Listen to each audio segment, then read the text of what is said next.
이렇게 강의를 하라고 불러주시는 김학희 선생님을 비롯한 안산병원 선생님들께 감사드리고요. 금방 쌀쌀해졌는데 쌀쌀한 일찍 오셔서 들어주시는 여러 선생님들께 감사드립니다. 저는 브레스트 MRI에 대해서 말씀드리겠는데요. 네, 브레스트 MRI는 이렇게 유방이 펼쳐지도록 중력에 의해서 당겨지도록 엎드린 자세에서 찍습니다. 그 다음에 튜머의 바스큘라리티를 이렇게 볼 수 있는 검사로 조영제를 사용을 해서 병변을 보는 검사입니다. 제가 말씀드릴 내용은 인디케이션, 테크닉, 인터프리테이션인데 인디케이션부터 말씀드리겠습니다. 인디케이션은 ACR 프랙티스 가이드라인을 참고해서 말씀드립니다. 가장 이제 많은 관심을 갖고 있는 것이 이제 유방암 스크리닝이고, 그 다음에 유방암이 진단된 환자에서 익스텐트를 보는 것, 그리고 맘모나 어떠한 초음파, 클리니컬한 파인딩에 뭔가 판정이 좀 불가할 때 도움을 얻고자 이제 MRI를 사용을 하게 되는데요. 아까 말씀드린 대로 이러한 목적을 위해서는 조영제를 사용을 해서 유방 MRI를 하셔야 되고요. 그리고 또 한 가지 유방 MRI가 임플란트의 상태를 보는데 상당히 유용을 합니다.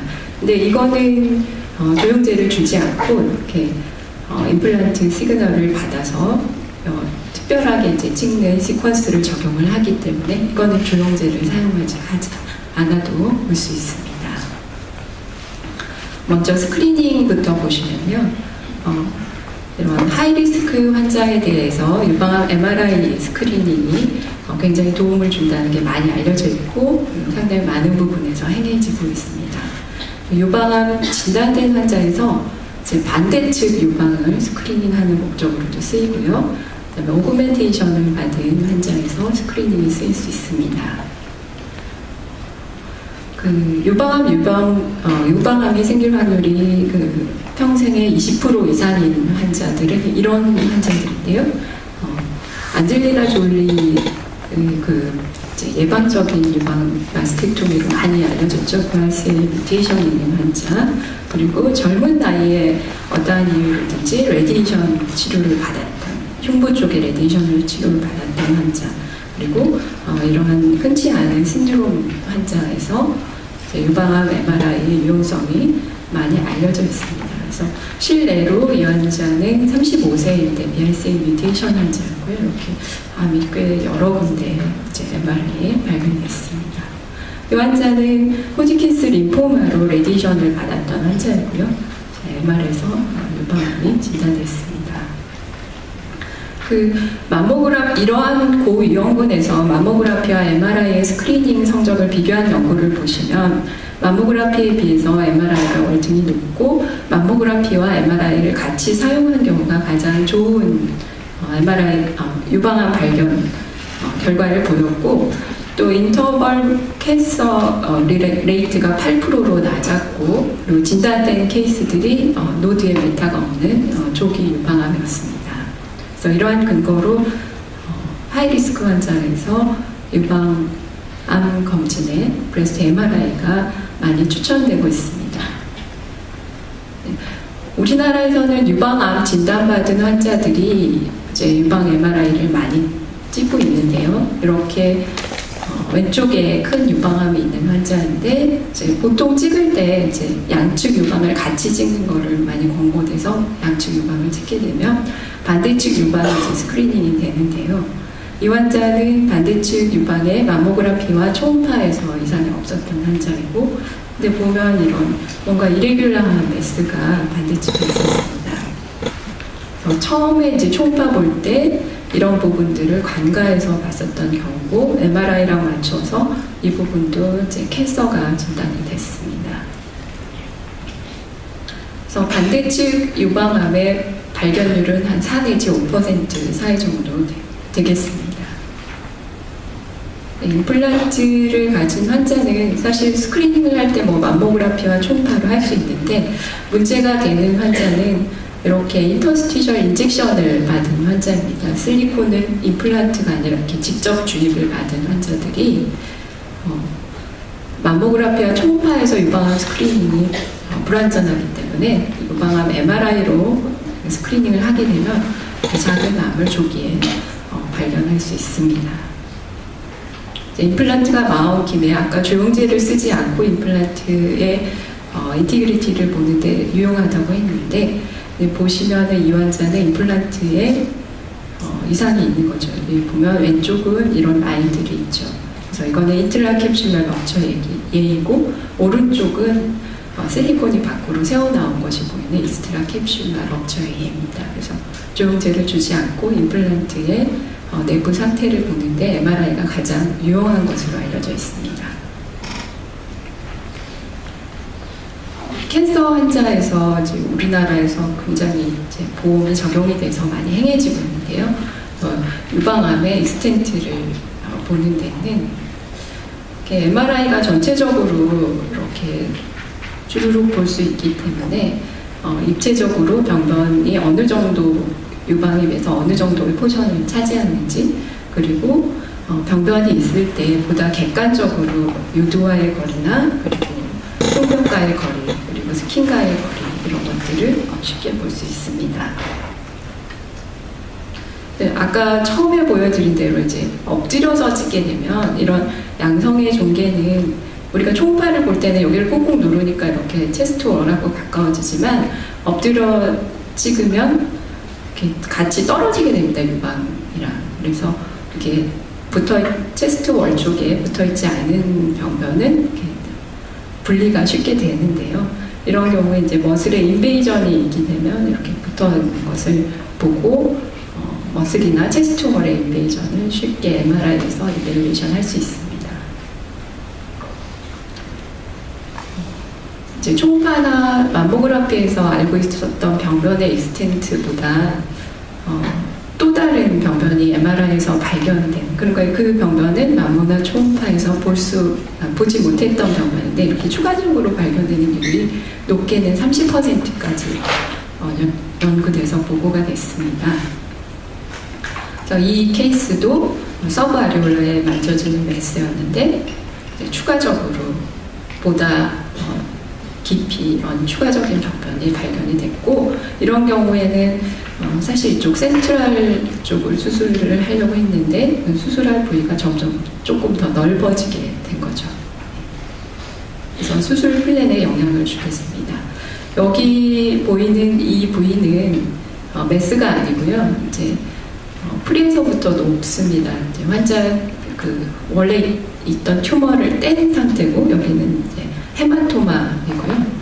헤마토마 주변으로 보면 이렇게 이레귤러하게 인헤스되는 이 부분이 이제 남아있는 부위의 암이고, 그래서 이렇게 수술을 받은 환자에서 레지듀얼 메스를 보는데도 MRI가 유용합니다. 항암 치료를 받는 환자들에서 이제 항암에 대한 리스판스를 보는데 유방 MRI가 가장 좋은 결과를 보였다고 알려져 있고요. 그 병리 결과랑 코릴레이션 했을 때 일치율이 MR이 가장 월등하게 높았습니다. 그래서 보다 정확하게 보여주기 때문에 이제 이 환자가 어떠한 수술을 할지, 아니면 이제 항암을 어떤 학제를 계속 지속할지, 이런 것들에 대한 기준이 브레스트 MRI가 되겠습니다. 또한 이 항암 리스판스를 보았을 때 MRI에서 줄어지는 정도를 보고 이것이 나중에 오버올, 그다음에 디지스 프리 서바이벌을 예측하는 인자로서 어떠한 영향을 주는지에 대한 연구가 많이 이루어지고 있습니다. 이 환자는 보시면 트리플 네거티브 환자이고요. 이런 메스가 항암 전에 있었는데 항암하고 나서는 이제 병변이 사라졌고, 여기 약간 아티팩트로 보이는 거는 우리가 항암하다 보면은 메스가 많이 줄어들기 때문에 그 부위를 마커로 표시를 해놓습니다. 그래서 그 마커는 MRI 컴패터블한 마커를 쓰셔야 되고요. 그래서 그 주변에 인핸스먼트가 없는 것을 확인할 수 있고, 현재까지는 완전히 이런 MR에서 병변을 보이지 않을 정도로 효과가 좋더라도 이 부위를 이제 로컬리제이션을 해서 떼서 확인하게 되어 있습니다. 그래서 그러한 용도로 원래 항암 중에 중간에 마커를 넣고 있습니다. 이제 부가적으로 이제 MRI가 도움을 주는 경우는 리커런스 그리고 림프노드 메타로 발견이 된 캔서에서 프라이머리를 보기 위한 것, 그 다음에 마모와 초음파에서 보이는 병변에 보다 퍼더 캐릭터리제이션을 위한 것, 그 다음에 요새는 이제 유방암 수술할 때 리컨스트럭션을 많이 하는데 그러한 부위의 이빌리에이션을 위한 것, MR 가이드로 바이옵시 하는 것, 이런 내용이 있습니다. 하나씩 보시면요. 수술을 받은 환자에서 그 서지컬 스카가 앞에 초음파 강의에서도 보셨지만 포스테리어 쉐도잉을 보인다든지 이데마가 있든지 뭐 여러 가지로 좀 그 부위가 보기 힘든 경우가 있는데요. 그때 이제 뭔가 의심스러운데 좀 확실치 않다고 했을 때 이렇게 MRI를 찍었을 때 스카를 따라 이런 인핸싱 리전이 있다면 리커런스를 강력하게 의심할 수가 있겠죠. 그래서 이런 경우 도움이 되고요. 림프노드의 메타로 발견이 된 환자는 전체 유방암에서 차지하는 퍼센티지는 1% 미만으로 많지는 않지만 MRI를 찍었을 때 맘모그래피에서 초음파에서 찾지 못했던 프라이머리를 찾는 경우가 꽤 많다고 보고 되어 있습니다. 이 케이스도 이렇게 림프노드는 상당히 크고 여러 개가 보였는데요. 맘모그래피도 그렇게 연세가 70대인 환자여서 그렇게 유선 조직이 많지 않은 맘모그래피였는데 여기 병변이 뚜렷지 않았었습니다. 초음파도 물론이고요. 근데 MR에서 보면 이렇게 좀 작은 병변인데 인핸싱 되는 리전이 여기에만 있었고요. 그래서 그 위치를 잘 코릴레이션해서 이제 초음파를 봤을 때 뭔가 이제 이런 리전이 이제 찾을 수 있었고 여기를 스킨 마킹하고 라바니를 찍었을 때 이런 에스메트리가 코릴레이션 되는 것으로 봤고 이제 이 부분 조직 검사에서 프라이머리 포커스로 진단이 된 예입니다. 이 환자는 항암 도중에 이제 초음파를 찍었었고 반대측인데 뭔가 이렇게 헤테로지니어스한 부분이 새로 보이더라고요. 그래서 워낙에 덴스한 유방이었는데요. 이때 좀 뭔가 인컨클루시브하다라고 생각을 했는데 이제 MR을 보니까 전혀 인핸스 되는 게 없는 거죠. 그러니까 이거는 슈도 리전인 겁니다. 이제 유방암 수술을 하고 이제 재건을 한 경우에 여기 이제 초음파로 보려면 펜네크로시스도 있을 수 있고 여러 파인딩들이 보일 수 있는데 MRI를 찍으니까 이제 시원하게 아무것도 없는 게 이제 한눈에 보이죠. 그래서 재건 유방에서도 MRI가 도움이 되고요. 이 케이스는 재건 유방이고 여기 팩토랄리스 머슬 앞쪽에 동그랗게 인핸스 되는 것이 있고 여기 이 재건 유방이 주로 패티한데 팻 서프레션을 안 한 영상에서 이렇게 컨트라스트가 좋게 보일 수 있습니다. 그래서 초음파에서 보면 오히려 좀 아이소해서 좀 덜 눈에 띄는 병변이었고요. 그래서 MRI랑 맞춰보면 이게 맞는 병변인지 쉽게 확인할 수 있습니다. 환자는 재건 유방의 리커의 케이스입니다. MR로 보이는 병변은 물론 맘모그래피와 초음파를 잘 코릴레이션해서 이제 다시 찾는 경우도 있긴 한데 안 보이는 경우가 반 이상이거든요. 그래서 그런 경우는 서스피셔스한 파인딩의 리전은 뭔가 패솔로지로 컨펌을 해줘야 되는데 MR로만 보이니까 MR 가이드로 바이옵시를 해야 됩니다. 그래서 사실 시간과 비용이 많이 드는 단점이 있기는 하지만 MR 가이드 바이옵시를 했을 때 그 결과는 상당히 좋다고 보고돼 있습니다. 우리가 MRI의 인디케이션에 대해서 여러 가지를 짚어봤는데요. 이제 MRI를 쓰는데 사실 제한점이 많이 있죠. 비용과 시간이 있고 아까 말씀드린 대로 MR에만 보이는 병변은 또 MR 가이드 바이옵시를 해야 되는 힘든 점 이런 것들이 있습니다. 그래서 상당히 유방암을 발견하는데 가장 좋은 검사여서 모든 사람을 MRI를 검사를 하고 이렇게 확대를 하고 싶지만 아까 말씀드린 그러한 제한점 때문에 이거를 모든 사람한테 쓰는 거는 무리가 있고요. 현재까지는 하이리스크 환자에서 추천이 되고 있고 평생 유방암 위험률이 15% 미만에서는 파필로마 등의 하이 펄스 포지티브 레이트로 아직까지 그렇게까지 보편화돼서 쓸 수는 없습니다. 이러한 펄스 포지티브 때문에 MR 가이드 바이옵시가 꼭 필요하고 프리옵으로 MRI를 많이 하고 있는데 그러면 그것들이 어떠한 결과가 있느냐를 보면 이제 뭔가 병변이 더 보이게 되면 결국 수술은 커질 수밖에 없는 거고 그다음에 이러한 수술적인 변화가 있었을 때 MRI 한 그룹과 안 한 그룹에 어떠한 차이가 있느냐를 봤을 때 또 리오퍼레이션 레이트는 오히려 좀 비슷하고 그리고 오버올 서바이벌에 큰 영향이 없었다는 이런 연구들도 있기 때문에 계속 컨트로버시는 있습니다. 네. 또한 MRI가 이제 가장 유방암 발견률이 높지만 이게 100%는 아닌 것이 이런 서스피셔스한 마이크로 칼시피케이션을 뭔가 바이옵시 하지 않고 MRI로 봐서 MRI에서 괜찮으면 두고 보겠다 이제 그런 인디케이션으로 MR을 써서는 안 됩니다. 그래서 이 케이스처럼 캔서로 컨펌됐지만 MRI에서는 별로 이네스가 뚜렷지 않은 이런 케이스들이 적지만은 있기 때문에 이런 특히 석회 부분에서 이렇게 MRI로 대체할 수는 없다라고 아직까지는 되어 있습니다. 다음 테크닉을 이제 간단하게 말씀드릴 텐데요.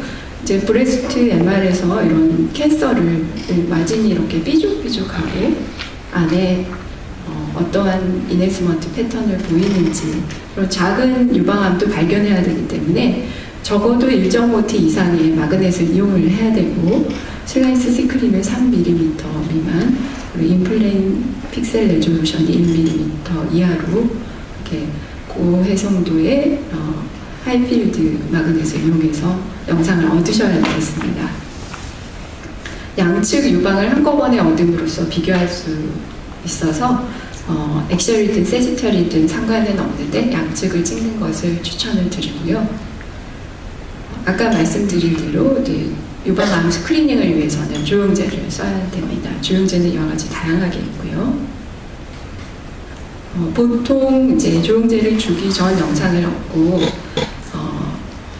이 4분 이전에 이 얼리 페이지에서 몇 번의 영상을 얻고 또 딜레이 영상을 얻어서 조영 그 병변이 앞부분에는 어떻게 이네스되고 뒷부분에는 어떻게 이네스되고 이런 것들을 비교를 해서 이제 판단을 하게 되는데요. 그래서 보통 앞쪽에 얼리 페이지의 영상을 적어도 한 번 이상, 딜레이 한 번 이상 이렇게 얻도록 되어 있습니다. 그래서 유방 MR은 MRI를 구입하실 때 유방을 같이 하시고 싶으시면 꼭 유방 전용 MRI 이렇게 생긴 유방을 넣을 수 있는 구멍이 뚫려 있는 유방을 넣는 곳이 있는 이런 코일을 같이 구입을 하셔서 꼭 이걸 이용해서 찍어야 되겠습니다. 반드시 포함해야 되는 시퀀스는 T2-weighted 이미지와 그리고 다이나믹 조영제를 주는 T1-weighted 이미지이고 조영 증강을 보다 뚜렷이 보기 위해서 패서프레션 테크닉을 많이 이용을 하고요. 그 프리에서 시그널이 높은 것들이 있을 수 있잖아요. 그래서 그런 것들이 헷갈릴 수 있기 때문에 포스트와 프리를 이제 빼서 프리와 포스트를 빼서 서브트랙션 영상을 넣었습니다. 이 서브트랙션 영상은 환자가 이제 움직였다든가 그런 아티팩트가 있는 경우에는 꼭 조영 증강 영상과 같이 서브트랙션 영상을 이렇게 나란히 놓고 비교해서 판독하시는 습관을 두셔야 되겠습니다. 최근에 이제 그 시간이 많이 걸리는 제한점을 극복하기 위해서 시퀀스를 좀 조정을 하는데 이제 포스트 다이나믹을 하나만 얻는 거죠. 그래서 이걸 단축된 그런 프로토콜로 10분 안에 영상을 얻어서 보다 많은 스크리닝에 적용을 하기 위한 연구가 진행되고 있습니다. 네, 마지막으로 해석에 대해서 말씀드리는데요. 일단 유방 MRI를 해석하기 위해서는 환자가 어떠한 목적으로 스크리닝 목적인지 아니면은 캔서에 컨펌돼서 다이그노스틱 목적인지 먼저 확인을 하고요. 유방 MRI가 이렇게 양측이 시메트리컬하게 그다음에 패서프루션도 호모지니어스하게 되었는지 확인을 해야 되고 그 다음에 이게 프리와 포스트 영상인데요. 보시면은 이렇게 조용 증강이 된 병변들이 보이죠. 그래서 이런 큰 혈관들을 보시고 조용 증강이 적절히 됐는지를 꼭 확인하셔야 됩니다. 여기 이렇게 큰 메스가 있는데 이건 서브트랙션 영상인데요. 조용 증강이 안 되죠. 암이 아닌가요? 보시면은 베슬들이 인핸스 안 됐습니다. 이쪽은 이제 카드 모션 아티팩트로 약간 이런 것들이 보이는 거고요. 그래서 이렇게 조형 증강이 뭔가 잘못돼서 안 된 거죠. 그래서 이런 경우는 다이나믹을 다시 조형 증강을 하고 얻어야 됩니다. 이 케이스는 제가 확인했을 때 잘 인지하지 못했는데 그 컨트라스트가 엑스트라 바디에이션 돼서 잘 들어가지 못했던 케이스입니다. 이 케이스는 인핸스 되는 게 없죠. MRP 이미지인데요. 근데 이 환자는 여기 유방암이 있는 환자였습니다. 그래서 아니 이게 어떻게 된 것인가 했더니 이거는 다시 리피트했을 때 이렇게 잘 보였던 거고요. 그 코일에 넣잖아요. 이렇게 유방을 그 동그란 부분에 넣었는데 넣을 때 유방암이 있는 부분이 여기가 눌렸어요. 눌린 데다가 아티팩트가 있으니까 마치 유방암이 없는 것처럼 찍혔습니다. 그래서 이 잘 된 검사인지 이제 먼저 확인하는 것이 필요하고 우리가 이 아무리 스크리닝이라도 뭐 대부분 이제 검사를 바로바로 잡는 게 아니고 몇 개월 뒤에 팔로우를 한다든지 이렇게 잡기 때문에 이 환자가 폐경 전일 때 생리 주기에 맞춰서 찍는다는 것은 현실적으로 매우 어렵습니다. 그래서 하지만 우리가 판독을 할 때 이 환자가 어떤 주기에 이제 MRI를 찍었는지를 참고하는 것은 굉장히 판독에 도움을 줘서 저희는 이제 MRI 찍을 때 환자의 LNP 폐경인지 아닌지 확인하고 LNP가 언제였는지 그리고 검사의 커멘트 창에 이제 저희가 써서 보고 있거든요. 가장 좋은 주기는 5에서 12일째인데요. 여기에 맞춰서 하기가 굉장히 힘듭니다. 이 환자가 이제 다른 검사가 있다면 다른 판독할 때와 마찬가지로 이제 참고를 해야 되는 거죠. 아까 그 추가적인 병변이 있었던 케이스고 맘모그라피와 초음파에서 이렇게 보여졌습니다. 그래서 전체적으로 이제 봐야 할 것, 포컬하게 어프로치해야 될 것 이렇게 바이라즈에 맞춰서 판독을 하는데요. 네, 전체적으로 마모에서 이 덴시티 보듯이 MR에서도 이제 유선이 어느 정도 있는지 이거를 보고요.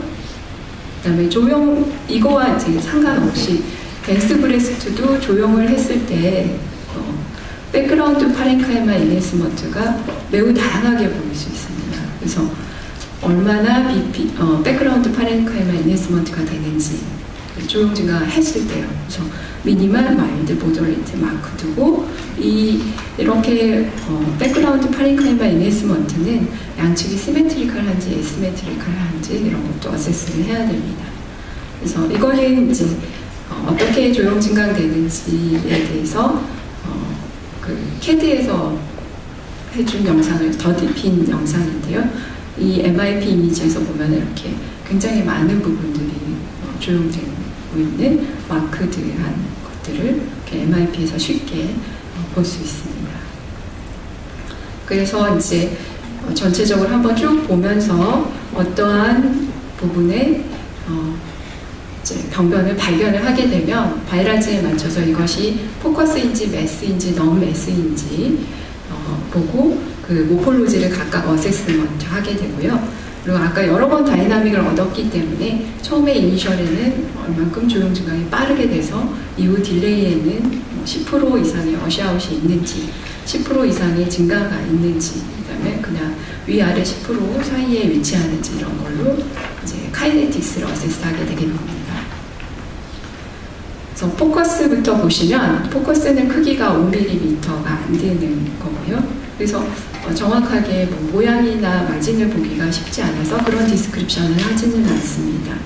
원인도 굉장히 다양해서 아까 말씀드린 멀티플하게 그냥 콧살들이 쫙 있는 BP의 일환일 수도 있고요.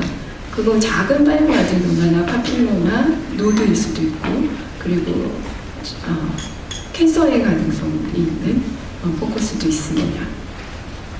그래서 보시면 이거를 쉐입이나 마진을 나누진 않지만 그래도 좀 자세히 보면 뭔가 서스피셔스한 거는 이제 여러 군데 멀티플하게 있지 않고 한 군데 있고 좀 이렇게 모양이 작지만 그래도 좀 구분할 수 있다면 이레귤러한 편이 있고요.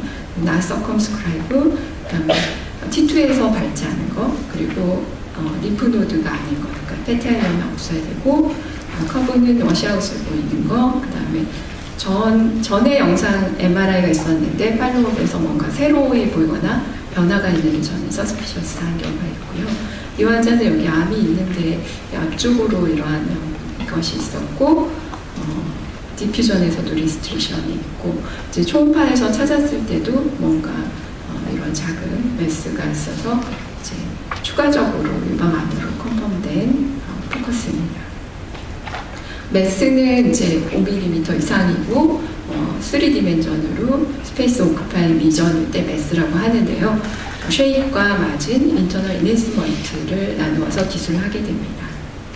그래서 뭐 초음파랑 좀 비슷한 렉시콘이고, 이제 특이하게 마진, 쉐입에도 이레귤러가 있는데 마진에도 이레귤러가 있습니다. 그래서 약간 그거에 대해서 헷갈리시지 마셔야 되고요.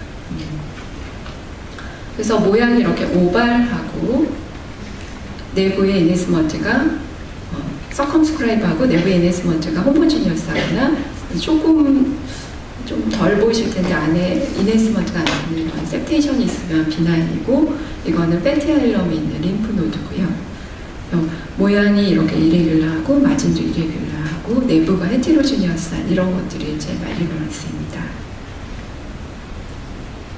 넌메스 리전은, 넌메스 이네스먼트는 아까처럼 이렇게 3디멘전이 아니고 뭔가 이렇게 유선 조직을 따라 스물스물하게 퍼지는 듯한 그런 양상이고, 이런 것들을 디스크립션 할 때는 디스트리뷰션과 인터널 이네스먼트를 내기는 하는데요.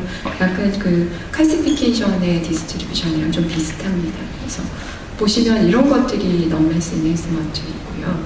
뭔가 이렇게 포칼하다든가 아니면 아주 넓다든가 그런 것보다는 이게 세그멘탈, 리니어하다든가 세그멘탈하다든가 내부의 이네스먼트가 DCI에서 좀 더 특별한 클럼트 또는 클러스터들이 이렇게 체가 꽁꽁 이렇게 구멍이 송송 빠진 것처럼 이런 것들이 있을 때 보다 말리그런스가 높습니다. 그래서 카이네틱 어세스먼트는 이게 캐드에서 이렇게 파랗게 색칠을 입혀주는 것이 이렇게 10% 이상의 더 딜레이에서 조용 증가를 보여주는 보다 비나인한 네이처의 카이네티스이고요. 이 노랗게 보이는 게 이제 위아래 10%의 플라토인데, 이 병변은 작지만 이런 플라토가 보다 서스피셔스하기 때문에 디스크립션은 이 케이스 같은 경우는 플라토의 이네스먼트를 보인다라고 어세스를 하셔야 됩니다. 그래서 일부라도 워시아웃이 된다면 그때는 워시아웃이 된다고 이제 판독을 하셔야 되고요.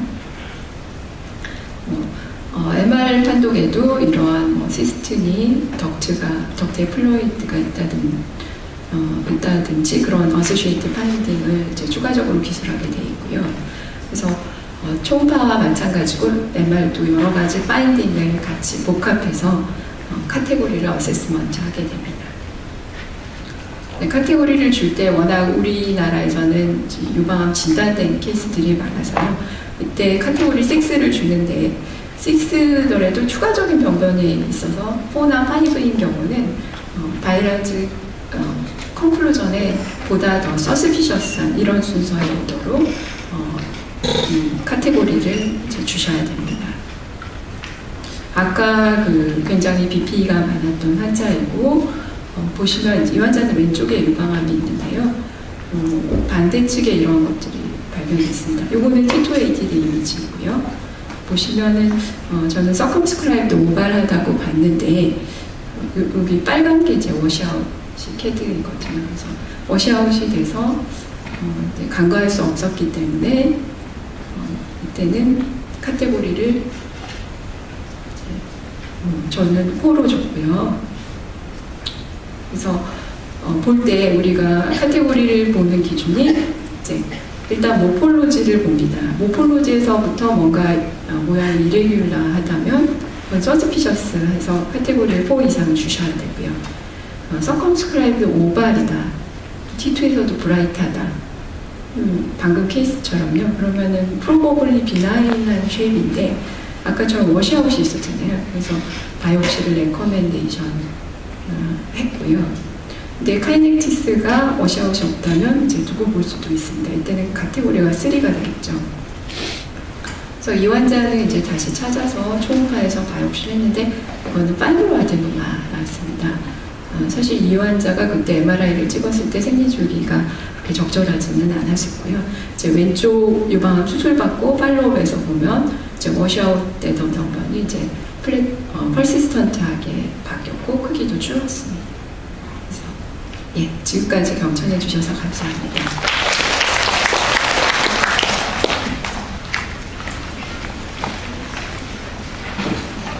좀 일찍 끝나